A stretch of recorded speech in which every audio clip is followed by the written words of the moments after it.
ये लो मेरी जान। सॉरी। तुम ठीक हो? अचानक हाथ पांव कांपने लग गए। ऐसा लग रहा दिल में कबूतर उड़ रहा है। इस बात का क्या मतलब है? ये मेरी दादी जान कहा करती हैं।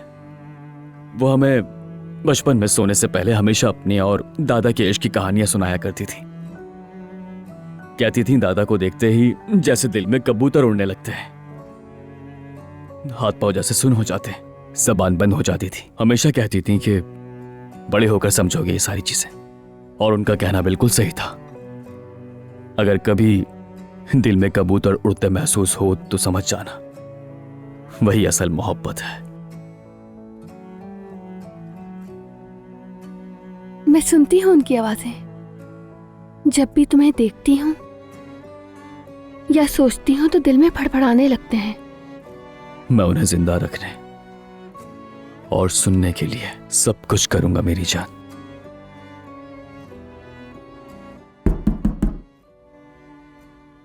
आ गया, इस बार जरूर मेहमत होगा। ठीक है, रिलैक्स हो जाओ, बुरे दिन खत्म हो चुके हैं। तुम यही मेरा इंतजार करना, ठीक है?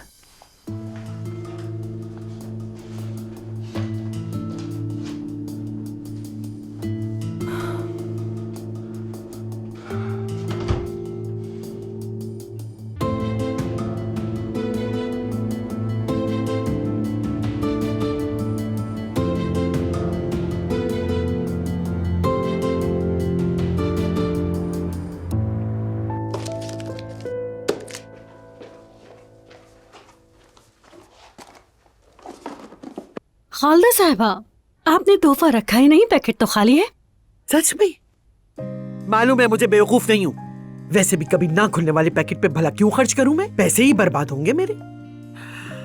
वो नाइला अब देखेगी कि उसके बेटे ने रेस्टोरेंट कैसे डुबो दिया। सबसे ज्यादा तो हमीद के चेहरे को देखने का इंतजार है।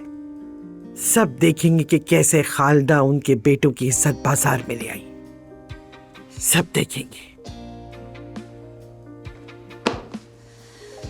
ओजान का काम मेरे जिम्मे और उमर का काम मेहमत के जिम्मे।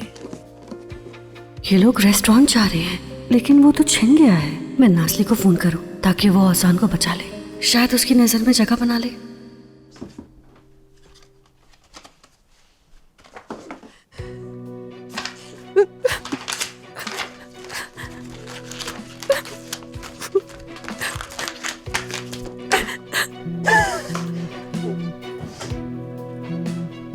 अम्मी अभी बिल्कुल नहीं, अभी मुझे कॉल मत करे। अगर ओजान से बात नहीं करवाएंगी तो मुझे फोन मत करे फोन मुझे।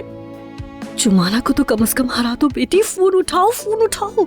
नासली, फोन तो उठाओ।